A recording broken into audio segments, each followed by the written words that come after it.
Programa Isso é Agropecuária. Oferecimento IMAC, Programa de Inserção e Monitoramento. Aprosmate, Associação dos Produtores de Sementes de Mato Grosso. Nutrideal, nutrição ideal para o seu rebanho. Polato, a semente da produtividade. Sicredi, não é só dinheiro, é ter com quem contar. Olá, meus amigos que nos acompanham de norte a sul do Brasil. Tá no ar mais um programa Isso é Agropecuária, trazendo histórias, soluções e sabores direto do nosso campo. Hoje eu tô aqui sozinho no estúdio, mas por um ótimo motivo. A minha parceira aqui de apresentação, a Melissa Freitas, ela está representando as mulheres do agro em um evento pra lá de especial. E ela fez questão de mandar um recadinho para vocês de onde ela está. Dá só uma olhada. Olá, estou aqui na Ilha de Caras hoje, no evento para mulheres do agro, 100 mulheres do agro. Estou aqui representando o estado de Mato Grosso. 100 mulheres do agro estão aqui na Ilha de Caras. É uma grande conquista para nós mulheres do setor poder levar para toda a sociedade o nome do nosso setor, uma cultura positiva do nosso agronegócio, quão importante é, né, para o estado, quão importante é para o nosso país. E também falando um pouco sobre conexão, sobre tecnologia, sobre inovação, sobre sustentabilidade. Então, estou muito feliz em estar aqui hoje como essa representante do estado de Mato Grosso. Por isso, não estive aí no programa com vocês essa semana, por um bom motivo, e que vocês, mulheres todas, se sintam inspiradas com esse lugar onde a mulher alcançou e chegou, e a mulher do agro estar na Ilha de Caras. Então, até o próximo sábado com o programa Isso é Agropecuária. E no programa de hoje, você vai conhecer uma tecnologia simples, mas extremamente eficiente, que tem mudado a realidade de pequenos produtores. São as barraginhas, um sistema de contenção de água que ajuda a enfrentar o período da seca e a garantir mais segurança hídrica nas propriedades rurais. E no próximo domingo já começa a Semana Santa, período em que muitas famílias católicas optam pelo consumo de peixe. Nós vamos revisitar uma matéria especial, a história inspiradora de um produtor que ele transformou a sua vida ao empreender com um frigorífico de peixes. E claro, para fechar com muito sabor, tem a receita da semana, uma polenta assada recheada com sardinha, simples, prática e deliciosa. Então, fica comigo que o programa de hoje está cheio de bons conteúdos. Vamos juntos nessa jornada pelo agro no Brasil.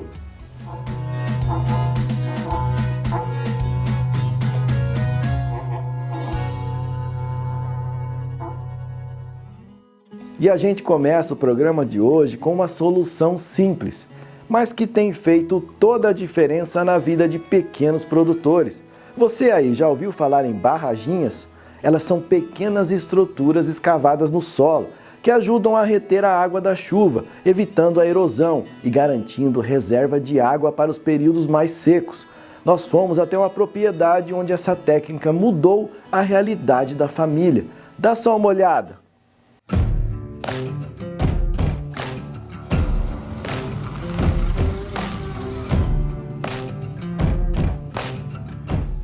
E para chegar até as barraginhas, a gente tem que caminhar. Vamos lá?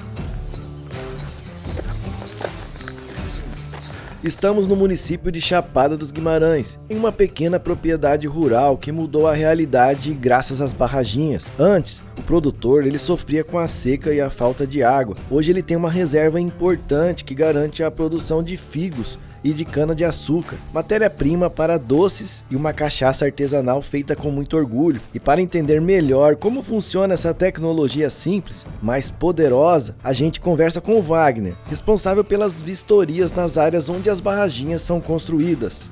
Professor Wagner, pode explicar para o pessoal em casa, de uma maneira bem simples, o que é a barraginha? Então, barraginha é uma estrutura que a gente instala, né, na parte, principalmente na porção mais superior de uma determinada estrutura geológica, de uma estrutura de uma bacia hidrográfica, para poder possibilitar que essa água, que outrora não existindo essas barraginhas, quando a água cai, ela escorreria rapidamente e iria para essa parte mais baixa dessa bacia e consequentemente ir embora. A gente fala que geralmente numa microbacia, numa bacia hidrográfica, você tem dois grandes problemas geralmente, que é o excesso de água no período da chuva e a falta de água no período da seca.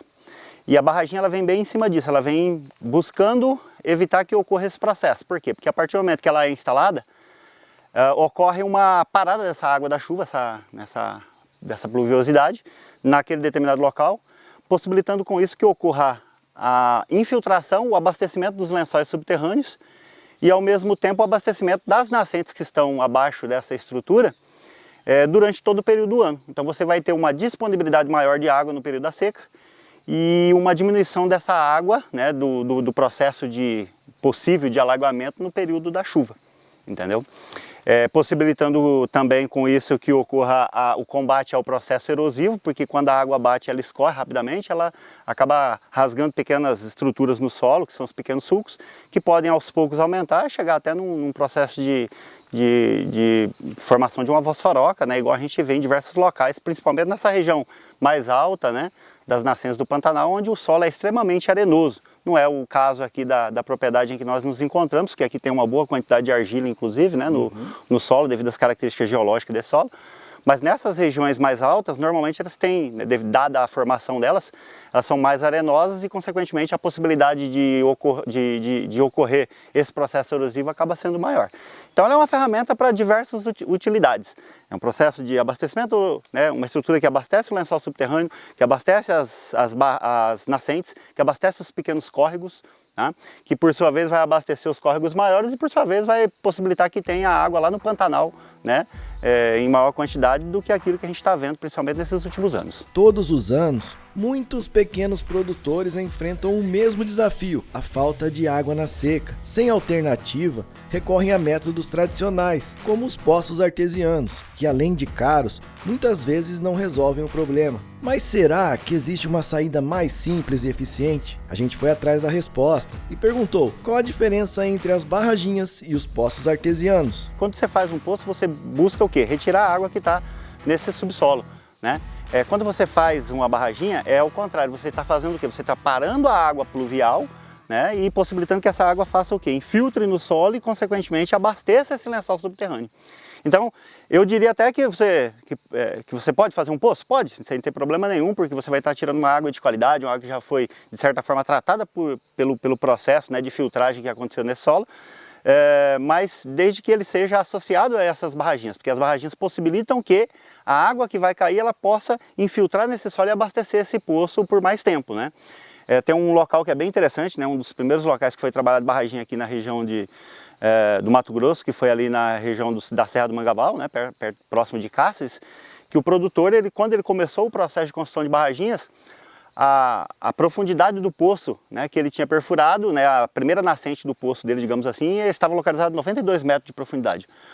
Hoje, né, 14 anos depois, quer dizer, do processo de instalação das primeiras barraginhas,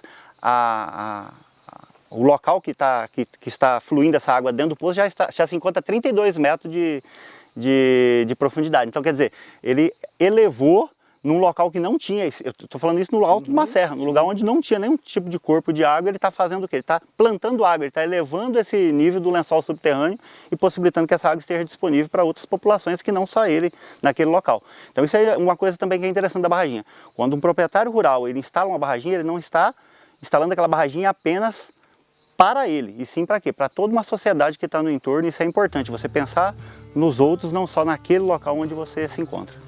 O termo usado pelo Wagner, que as barraginhas elas plantam água, traduz bem o porquê desse sistema ser tão eficaz em pequenas propriedades. Enquanto a água da chuva escorre e vai embora em poucos minutos, as barraginhas elas seguram, infiltram e devolvem a água para o solo. Essa ideia simples ganha ainda mais força quando olhamos os dados. Um estudo recente feito pelo Mapa Biomas mostrou que em 2023 a superfície da água no Brasil ficou abaixo da média, com destaque negativo para os estados como Mato Grosso do Sul, Roraima e Rio Grande do Sul. Desde o início do século, quase todos os anos foram de queda na presença de água no país. O impacto é direto nos biomas como o Cerrado e o Pantanal e atinge centenas de pequenos produtores que dependem da terra para viver. E você cria todo um cinturão verde abaixo dela que possibilita que esse lençol, por estar mais aflorado, possa abastecer e possa irrigar melhor essas estruturas que foram instaladas aqui embaixo. Se você vê na propriedade, hoje você estava até falando, eu vim comendo figo aqui, né? Então você pode ver que aqui embaixo tem instalado o quê? Um plantio de figo. Essa barraginha aqui em cima, a partir do momento que ela está pegando essa água, ela está fazendo com que esse lençol ele suba e ao mesmo tempo irriga aquelas estruturas. Isso vai fazer o quê? Vai fazer que ele tenha um gasto menor, o produtor tenha um gasto menor com a parte de irrigação, que tenha o quê? Uma qualidade melhor nesses frutos e ao mesmo tempo que tenha para toda a estrutura, para todo o grupo, o quê? Um ambiente mais saudável, né? Pelo mapa Biomas, nesses últimos 35 anos, houve uma redução de superfície de água no Mato Grosso de aproximadamente 50%. É uma redução visível. Por exemplo, quando você vai no Rio Paraguai, em Cáceres, você vê, na época da seca, o rio com uma altura de menos que 1 metro. Então, isso dá para ver, claro, qualquer leigo, que a redução de volume de água nos rios, ela está assim, sendo uma coisa alarmante, inclusive. E isso tem um outro problema grave, que é o aumento das queimadas. Então, quando a gente pensa em levar esse projeto para milhões de famílias, na verdade, quem cuida, a gente fala do Pantanal de certa maneira, são as famílias que moram na região. E elas tendo dentro da área delas esses projetos de tecnologias sociais, eles vão defender a natureza com mais ferramentas. Então a gente fala que o umedecimento do solo, mesmo que a queimada venha, a intensidade é menor de destruição. Então a gente fala, de certa maneira, que a prevenção é muito mais efetiva do que você deixar a queimada chegar sem nenhuma prevenção. É por isso que a gente fala que a hora de combater as queimadas é principalmente na época das águas, levando esses projetos, como outros, a milhões de famílias da agricultura familiar, com apoio da justiça, dos órgãos de pesquisa, universidades e a sociedade em geral. O produtor Marcos Sguarese é o dono da área onde as barraginhas foram construídas. Na propriedade, ele cultiva frutas, fabrica doces e ainda planta cana-de-açúcar para a produção de cachaça artesanal. Mas por muitos anos, Marcos viu a água sumir do solo, pouco a pouco. Foi aí que ele decidiu agir, recuperou a área de floresta nativa e investiu nas barraginhas como forma de evitar erosões e restabelecer o ciclo da água na terra. Nós tivemos uma diminuição do volume de água que nós temos nos nossos rios, nascentes e tudo mais. Tanto que rios que eram perenes hoje já não são mais, só tem água no momento de uma chuva, alguma coisa assim. Mas sobre a questão da preservação e da conservação do ambiente, sempre, desde o início da compra dessa propriedade, nós fomos focados em cuidar do meio ambiente, cuidar de que houvesse uma recuperação desse ambiente. Tanto que hoje nós temos animais silvestres que caminham pela varanda da nossa casa, né? Vocês observaram que eu não tenho pet, não tenho cachorro, gato, algum andarilho que passa por aí, mas do contrário não, justamente por causa dessa vontade, desse ideal de conservação.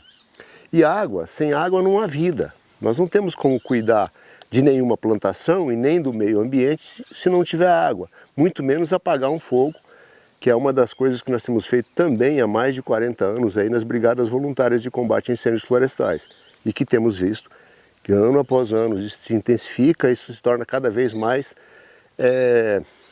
intenso. Né? Nós temos diversos exemplos dentro do estado do Mato Grosso já, uma tecnologia desenvolvida pela Embrapa que já vem há longo tempo caminhando dentro do Brasil, muito bem conduzida, né? No Espírito Santo, na região do Nordeste, em outros estados aí que eram tidos como estados que não eram produtores de água e hoje passam por essa questão da alteração climática. Mas lembrando uma coisa, Marcelo, nem sempre, ou a visão de que o microprodutor ele é com baixa tecnologia. Não, muitas vezes nós temos alta tecnologia empregada e embarcada em ações que são no desenvolvimento e no cuidado da natureza.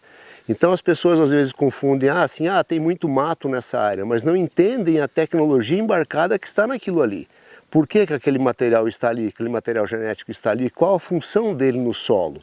No equilíbrio, no controle, na identificação, na recuperação de um solo, de uma área degradada.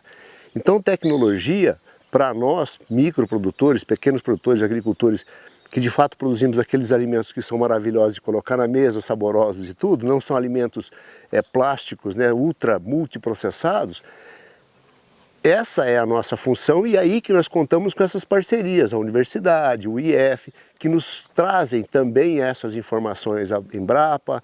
Então isso é fantástico para nós. Nós desenvolvemos um padrão e uma qualidade de vida que algumas pessoas, quando conhecem, se encantam.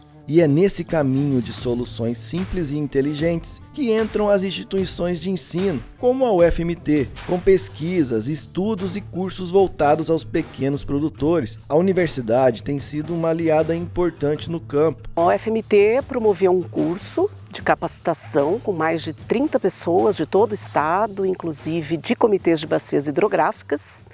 Esse curso aconteceu dentro do seminário de recursos hídricos que nós fazemos na universidade, no mestrado em recursos hídricos. E esse curso de capacitação adotou essa área piloto, né, para a construção dessas barraginhas nessa propriedade. Então veio maquinário, isso com o apoio da SEMA também, né?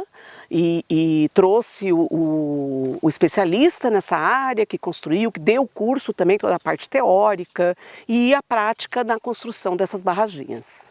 Por que a UFMT de apoiar iniciativas como essa?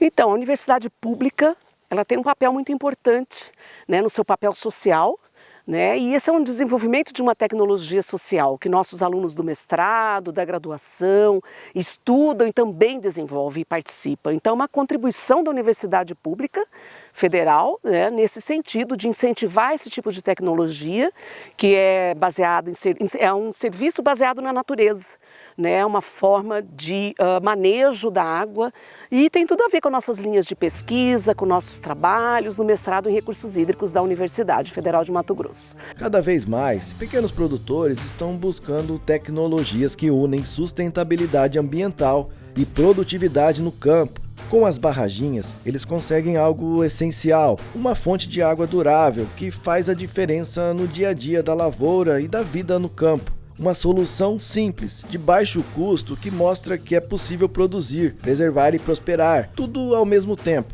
É um problema cada vez maior, né? E aí a gente percebe que alguns já acordaram para esse momento que o mundo vive, né? E é claro, tem pessoas que têm maior sensibilidade, percebem antes, né? Olha, o clima mudou, né? Vamos ter que adequar. E aí essa tecnologia que é validada por diversas instituições de pesquisa, né? Realmente é uma tecnologia eficiente, né? Para áreas de uso consolidado. Por exemplo, tem uma pastagem. Ou tem uma área agricultável, tem uma plantação de frutíferas, como a gente viu lá em cima, né? Essa tecnologia ela vai beneficiar o produtor. Esse aqui é um dos mais importantes trabalhos do estado de Mato Grosso, porque tem visibilidade principalmente na capital, por ser tão próximo de Cuiabá. E aqui na Chapada são as cabeceiras principais do estado de Mato Grosso que levam água até o Pantanal. Então, por isso, a gente acha que esse trabalho aqui ele é o mais importante hoje e tende a ampliar, que a gente está com a proposta de fazer no mínimo 3.000 barraginhas. A gente chama revitalização do Pantanal, então a gente desceria até Cuiabá e de Cuiabá até Cáceres. Preservar não é parar de produzir, é entender que a terra responde ao cuidado com mais força, mais vida e mais frutos. Tecnologias como as barraginhas mostram que é possível sim aumentar a produtividade sem precisar agredir o solo e sem esgotar a água. Elas garantem que as frutas, verduras e carnes que chegam à nossa mesa hoje também cheguem às mesas das próximas gerações, porque quando o campo prospera com consciência, todos colhem os bons resultados, agora e no futuro.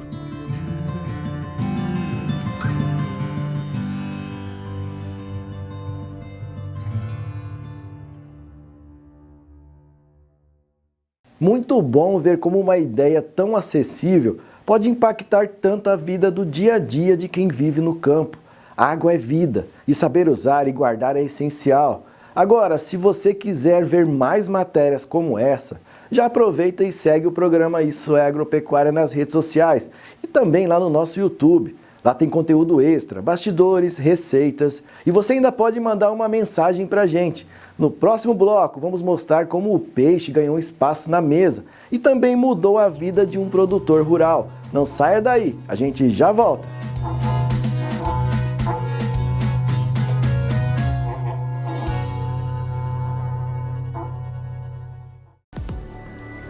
compromisso e atitude.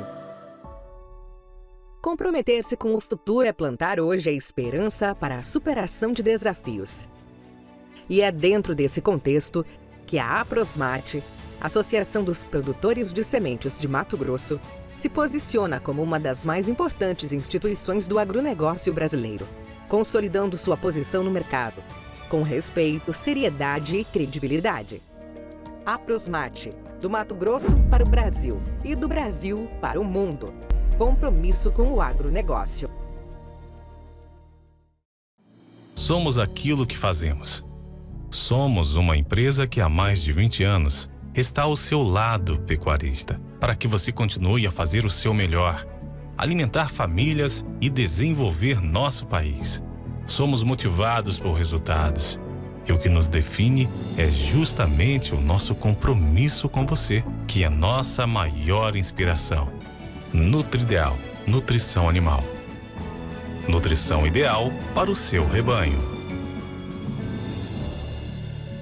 Atenção! Começou a promoção Capital Social Premiado Sicredi Integração Mato Grosso, Amapá e Pará. Cada integralização de R$50 vale um número da sorte para você concorrer a prêmios no valor de R$1.000 a cada 15 dias e a 3 carros Mobi 0 km ao longo do ano.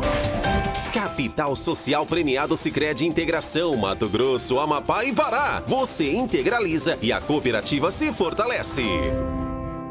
A pecuária em Mato Grosso respeita a lei e é sustentável. Para as fazendas que tenham problemas ambientais, o IMAC criou o Programa de Reinserção e Monitoramento, PREM.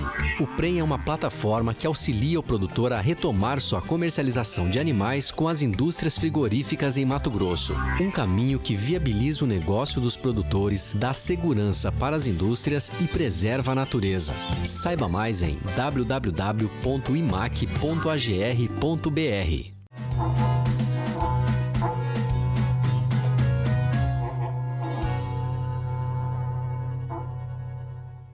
Estamos de volta e agora, aproveitando que no próximo domingo já começa a Semana Santa, vamos reprisar uma matéria especial que tem tudo a ver com esse momento. Você vai conhecer a história de um produtor rural que decidiu empreender com um frigorífico de peixes e mudou completamente de vida. Um exemplo de como o agro se reinventa, gera renda e alimenta o país. Vamos conferir? Mato Grosso é hoje um dos grandes protagonistas da piscicultura no Brasil. Segundo dados do IBGE, em 2019 o estado produziu cerca de 34 mil toneladas de peixes, gerando um valor de 242 milhões de reais e se consolidando como o quinto maior produtor do país. Em nível nacional, a piscicultura também cresce. Em 2023, o Brasil alcançou uma produção de 887 mil toneladas, um avanço de 3% em relação ao ano anterior. Para entender melhor essa atividade tão promissora no estado, vamos conhecer uma empresa local que se destaca pela qualidade de seus produtos e conquista reconhecimento em todo o país. E eu estou aqui com o Júnior. O Júnior, ele é o responsável por todas essas imagens que vocês viram aí e é o grande responsável pela Granfish. Primeiro, Júnior, obrigado por receber a nossa equipe aqui, a equipe do Isso é Agropecuária. Muito obrigado por ter a oportunidade de contar um pouquinho da história da Granfish e da sua história. Sim. Não, é um prazer, na verdade, estar podendo receber vocês aqui dentro. É uma satisfação pra gente. Mas é isso aí, estamos aí na luta, né, do peixe. É uma luta que a história não foi tão fácil, né? Foi como, vamos falar, né? Foi algo, e foi um sonho mesmo, tá entendendo? Fazer uma piscicultura, né? E fazer um frigorífico num lugar que é onde não se tem peixe, não tem a cultura, no caso aqui, do peixe, né? Então foi um acreditar, né? E acabou a coragem, né? A vontade, né? Superou tudo isso aí, né? Então a gente acabou começando aí, na verdade, do zero mesmo, né? Comecemos aqui com 2 funcionários, né? O frigorífico nosso foi liberado, na verdade, em 2017, né? O CIS, né? O CISB, que é o estadual, e depois, em seguida, passado, né, 3 anos depois, a gente conseguiu, na verdade, o CISB, né? Que hoje está em todo o território nacional. E aí começamos com 2 funcionários, com 300 kg de peixe por dia. E foi, entendendo, de 2 para 3, 3 para 4, né? E aí foi indo, foi crescendo. Hoje nós estamos aqui, na verdade, com 140 funcionários, né? E estamos cortando hoje aqui de 13 a 15 toneladas dias. E a capacidade nossa hoje aqui está para 40 toneladas dias. Toda história tem um começo. E para Júnior, esse início foi repleto de desafios. Vindo da produção de leite, uma atividade que desempenhou por muitos anos, ele viu sua trajetória mudar quando essa fase chegou ao fim. Com coragem e determinação, Júnior decidiu apostar em um novo sonho, criar e vender peixes. Rapaz, a história é a seguinte, foi mesmo um sonho, né? Foi a vontade, na verdade, né? Toda a vida a gente mora aqui dentro de Nova Marilândia, uma cidade pequena, né? Que tem aí hoje 3 mil habitantes, e a gente foi criado aqui dentro. Então, por a diversão nossa aqui sempre foi rio, né? Foi pescar, tomar banho no rio, né? E sempre eu gostei, na verdade, do peixe, né? E essa ideia surgiu, na verdade, nisso, né? Comecei aqui, essa represa mesmo, essa represa aqui, a história dela, na verdade, ela estourou, né? Para tudo isso aí que você está vendo ter acontecido, entendeu? Foi uma história bonita, né? Porque quando fizemos essa represa aqui, eu até falei com meu pai, com meu irmão, ó, vamos fazer um chalezinho, uma casinha para a gente poder brincar, para tomar um banho, para tudo, né? E aí todos eles, não, larga a mão disso. Eu, teimoso, né, acabei construindo, na verdade, um chalezinho pequeno e começou a brincadeira aí, né? E aí fizemos um tanquinho, logo nesse tanque aqui de baixo, bem pequenininho, e aí coloquei os alevinos aí dentro e daí passava para a represa, né? E foi, o peixe foi crescendo, né? E começou a ficar algo, na verdade, que começou a mexer comigo, entendeu? E vendo, né, a região, né, sempre tinha tanque de peixe também, mas assim, não era algo profissional, você entendeu? E aí começamos, né? Um belo de um dia, a represa estourou, e eu falei, bom, agora eu vou organizar, né, fazer ela, entendendo, tá com monge, com tudo, né, adequada justamente para a piscicultura. E comecemos o trabalho na piscicultura. Enfim, debateu no quê?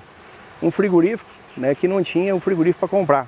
Existia frigorífico na região, que era Delícia Fish, que era a Casa do Peixe na época, mas ele já tinha, na verdade, uma produção própria, entendeu? Então acabava não dando acesso para a gente poder estar vendendo para eles, entendeu? E era aquela dificuldade, porque o outro mercado para comprar era o mercado fora, mas era um mercado que não dava uma sustentabilidade assim de constância de compra, né, do produto. E aí, enfim, chegou num ponto, acabei vendendo, entendendo, tá, um primeiro lote meu, foi para Campo Grande, entendendo? E acabei entrando, na verdade, numa embarcada, né, entendeu? Enrolou, acabou atrasando, o cara não pagou, deu trabalho para poder estar recebendo isso aí, então assim, acabou, entendendo? Falei, poxa, tem que mudar, né? E como já estava a represa pronta, né? Tudo certo, com os peixes aí dentro, e aí foi a ideia da gente começar, na verdade, falei, rapaz, sabe uma coisa, eu vou começar, na verdade, cortar esse peixe, né? Embalar e começar um trabalho. E comecei, entendendo, do zero, até, vamos falar assim, clandestino, vendendo no mercado local mesmo, né? Sim. E aí tá, e foi o prefeito na época, muito amigo da gente, né? Amigo, e ele... Falei, rapaz, eu precisava, na verdade, documentar isso aqui, né? Colocar o SIM, porque eu tô aqui sem documento nenhum, né? E aí vai atrapalhar. Aí ele falou, não, tem o SIM. Montemos o SIM primeiro, que é o municipal. Mas, poxa, vender peixe só para Marilândia, com 3 mil habitantes, também não ia crescer, né? Como eu tinha entrado na documentação, tudo, na parte ambiental, né? Que é a licença, né? Tudo, né? Que é a licença LP, LOLI. Chegou um senhor da SEMA, né, contei a história para ele, né, que eu tinha vontade de eu, né, ampliar o frigorífico, né, fazer um selo que eu conseguisse vender dentro do estado do Mato Grosso, né, tudo, né, contei para ele a história, mostrei o produto, né, que a gente tinha aqui, que era um produto embalado a vácuo. Desde quando eu comecei, né, eu comprei uma maquininha a vácuo e comecei a embalar o produto, né, porque eu achava bonito, né, e como de fato a gente descobriu que isso aí é como se diz o outro, né, dá uma qualidade maior para o produto, né, diferente. E aí falei para ele, ele pegou o telefone, ligou até para um amigo dele, entendendo, que é o seu Shirashi. O Shirashi é uma pessoa, na verdade, que, né, um cara aí que ajudou nós demais, bastante, né, em relação à parte documental, que é a parte ambiental. E a gente conseguiu, na verdade, depois de 2 anos depois disso, isso foi em 2013, 2015, né, e 2017, 2 anos depois, a gente conseguiu documentar. Para você ver que a história, na verdade, né, o tempo para poder fazer toda essa documentação é um pouco demorado, né? Não é fácil. E aí iniciamos. Então, em 2017, a gente conseguiu concluir a documentação do CISI, né, que é o estadual. E aí comecei com 300 quilos de peixe por dia, com 2 funcionários. Aí comecei vendendo para mais lugares, né? Comecei em Marilândia, Arenápolis, Santo Afonso, fomos para a região aqui de Sapezal, Campo Novo, né? Que aqui, na verdade, a gente acabou dando um acontecimento, um boom a mais, né? Porque na região aqui de Campo Novo, de Sapezal, né, Campo de Julho, as portas abriu mais e a gente começou, na verdade, um trabalho já diferente. E aí fomos aumentando. E desse tempo para cá eu não parei de aumentar, de construir, de organizar e hoje, né, a gente conseguiu já agora o outro selo, que é um selo que deu liberdade para a gente poder vender dentro do território nacional. Hoje, a empresa de pescados de Júnior é referência na região. E para entender como tudo acontece aqui, vamos acompanhar de perto cada etapa dos processos de produção em um frigorífico de peixes. O primeiro passo é estar devidamente paramentado com os equipamentos de proteção individual. Passamos por um rigoroso controle sanitário. Esse cuidado é essencial para evitar qualquer risco de contaminação e garantir a segurança e a qualidade do produto que chega até o consumidor. Na parte de cima, lá no caso, seria a escamação, que já seria uma área limpa também, né? Então escama e desce por esses tobogã, entendendo? Tá aqui dentro do frigorífico. E aqui as mesas, que é a mesa de enceração. Então aí desce, cada tobogã desce numa mesa. Então são 4 mesas de enceração. E aí o peixe desce, cai nessa esteira. Essa esteira leva para a parte da embalagem do peixe inteiro, né? Que embala, né, o peixe inteiro e vai para o túnel de congelamento. E aquela outra parte de lá, a outra esteira de lá, ela desce para dentro do corte. Ali, ó, nessa peça ali, na verdade, que ali, ó, ausência de contaminação, que no caso coloca ali dentro, é porque aquela moça ali, né, além dela embalar, ela faz o controle, na verdade, do que? Se tiver algum produto, se tiver alguma manchinha, se tiver alguma coisa, né, então a gente manda, entendendo, tá para a linha de baixo, que é a linha de corte, para retirar, para poder organizar, assim, entendeu? Para não ir nada com problema. No setor de embalagem, encontramos um diferencial em relação a outros frigoríficos. Todo o produto é embalado a vácuo, um processo que preserva o sabor e a textura da proteína.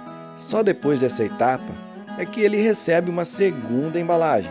Esse método não apenas mantém a qualidade, mas também evita o acúmulo de gelo dentro do pacote, garantindo que o consumidor leve para casa o peso real do pescado, sem o peso extra do gelo. Embalado, né? Então assim, não é só a ventrecha, né, que é o clóide que tira a espinha, entendeu? Tá aqui, que é um produto diferenciado.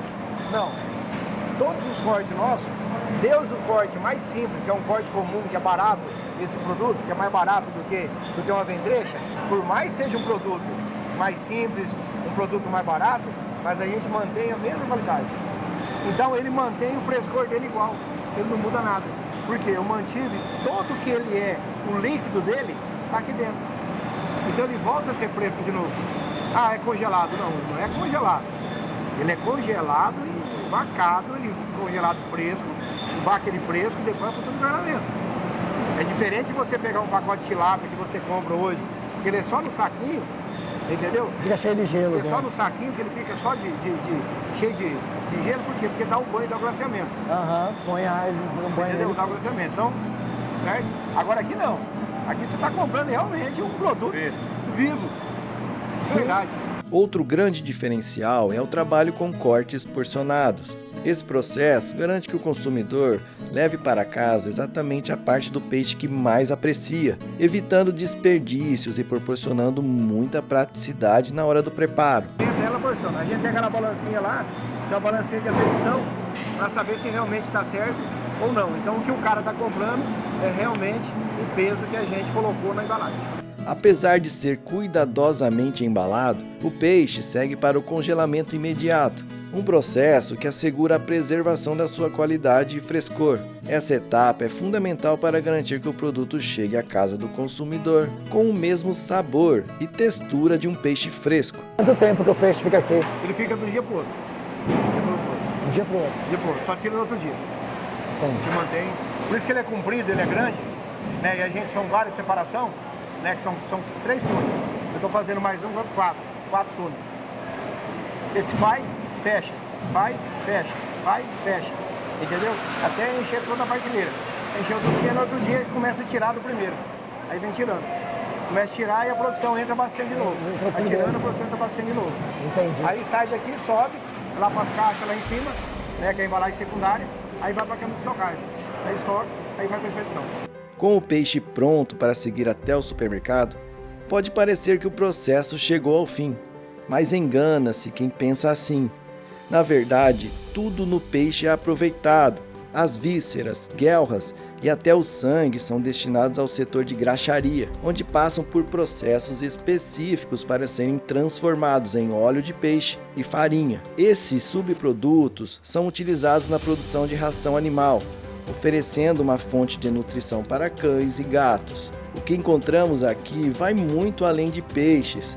É a relação de um sonho que começou pequeno e hoje leva até as mesas dos brasileiros o melhor da piscicultura. Cada embalagem, cada porção, cada produto reflete o trabalho e a dedicação de quem acredita que é possível fazer o melhor. No fim, o que Júnior oferece não é apenas pescado, é o fruto de um compromisso com a excelência, que traduz em sabor, frescor e respeito ao consumidor. Olha, inspirador demais, não é mesmo? O peixe é uma tradição na mesa da Semana Santa, mas também é uma excelente oportunidade de negócio durante o ano inteiro. Alerta para o agro. Estados Unidos podem mexer no seu bolso ou abrir novas portas. A medida do presidente Donald Trump de impor tarifas generalizadas deve deixar o Brasil muito atento, especialmente o nosso agronegócio. O protecionismo norte-americano pode encarecer insumos agropecuários. Além disso, a onda de consequência dessas medidas norte-americanas podem fazer com que os mercados internacionais criem retaliações, prejudicando os nossos exportadores brasileiros. Por outro lado, existe uma janela de oportunidade, porque se outros países tomarem medidas contra os Estados Unidos, buscando novos fornecedores, o Brasil pode se posicionar estrategicamente para atender esta demanda. O desafio agora é agir com inteligência e visão comercial para transformar em cenário vantajoso e não ficar sofrendo os impactos dessas medidas.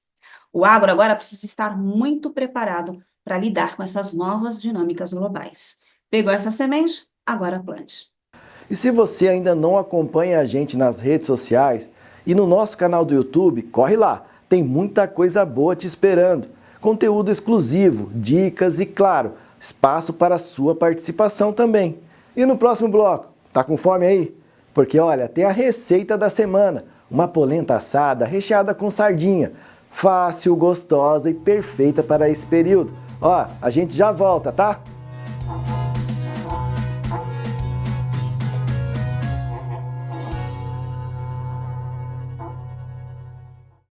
Atenção! Começou a promoção Capital Social Premiado Sicredi. Integração Mato Grosso, Amapá e Pará. Cada integralização de R$50 vale um número da sorte para você concorrer a prêmios no valor de R$1.000 a cada 15 dias e a 3 carros Mobi 0 km ao longo do ano.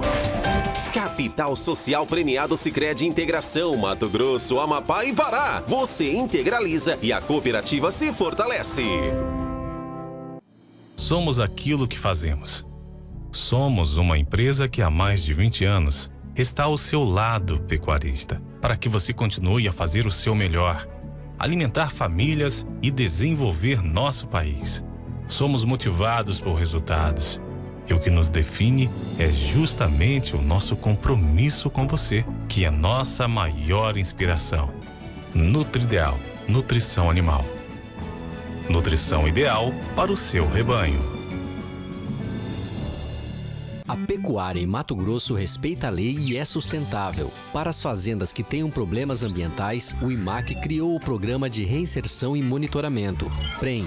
O PREM é uma plataforma que auxilia o produtor a retomar sua comercialização de animais com as indústrias frigoríficas em Mato Grosso. Um caminho que viabiliza o negócio dos produtores, dá segurança para as indústrias e preserva a natureza. Saiba mais em www.imac.agr.br.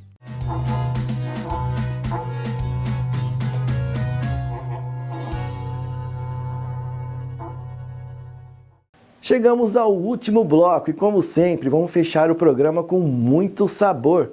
Hoje a receita é polenta assada recheada com sardinha, uma combinação deliciosa e perfeita para essa época do ano. Vamos conferir o passo a passo com a nossa chefe Alice.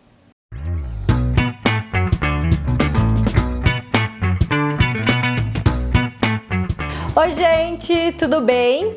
Hoje eu trouxe uma receita pensando em duas coisas. Primeiro, em aproveitar aquela polenta que está gelada lá na sua geladeira, principalmente para contemplar agora, né, os nossos espectadores de Sorriso. A gente está com uma audiência muito legal em Sorriso, muito legal em Sinop. E eu sei que a gente tem bastante gente do Sul aí que gosta muito de polenta, assim como eu aqui na minha casa, faço sempre. Então hoje o primeiro intuito é aproveitar aquela polenta e fugir só da polenta na chapa e da polenta frita. E também já pensando na quaresma. Então é um prato hoje com sardinha. Espero que vocês gostem. Vamos lá começar? Eu vou ligar a minha panela e a primeira coisa que a gente vai fazer vai ser um molho para essa sardinha. Então vamos aquecer, vou colocar azeite. Eu comprei aquela sardinha que já vem em molho de tomate. Eu descartei o óleo, mas vocês podem usar ele também. Eu acabei descartando e tô usando esse meu azeite aqui, que eu tô querendo que renda, porque eu adoro ele. Ele tem alecrim, tem alho. Então eu tento aproveitar ao máximo, tirei até a tampa aqui para cair os pedacinhos aqui dentro também. A gente vai dourar aqui cebola, alho e tomate, tudo junto. Fazer um refogadinho. Sempre que a gente começa um refogado, cebola, alho, tomate, a gente já coloca um pouquinho de sal para ajudar a desidratar, para facilitar aqui que esses legumes vão cozinhando. Além disso, a gente vai colocar molho de tomate pronto. E eu vou colocar cheiro verde e a sardinha. A sardinha eu vou colocar no final para ela não quebrar muito. Eu gosto dos pedacinhos um pouquinho maiores. Enquanto isso, minhas pernas já estão aquecendo aqui junto com o forno, porque a gente vai montar molho, polenta, molho, bastante queijo e vai gratinar. Isso vai ficar uma delícia. Cebola já deu uma murchadinha. A gente vai entrar com molho de tomate agora. Antes de colocar a sardinha, eu já vou tirar um pouquinho desse molho para nosso refratário, para colocar embaixo. Porque se eu só colocar a polenta e não colocar nada embaixo, ela vai grudar. Então eu já vou fazer uma camadinha de molho embaixo. Eu vou colocar um pouquinho de água aqui para deixar esse nosso molho um pouquinho mais ralo.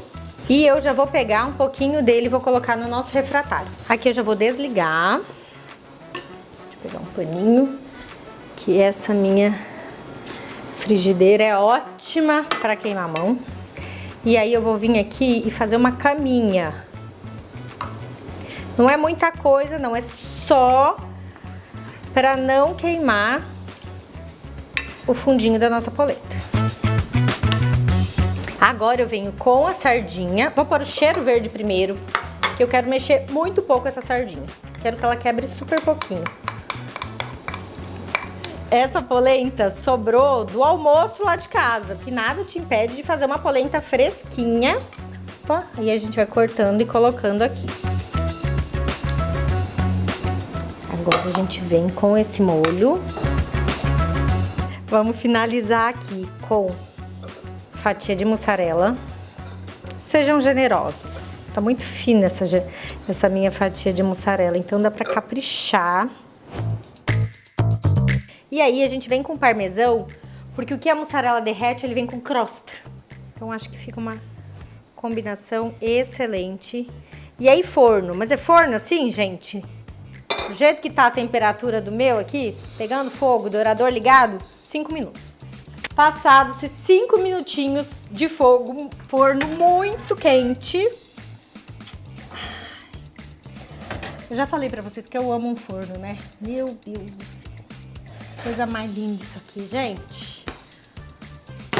Vai dizer que a gente não coloca a polenta em outro status social. Um ótimo final de semana pra vocês. A gente se vê semana que vem. Tchau, tchau.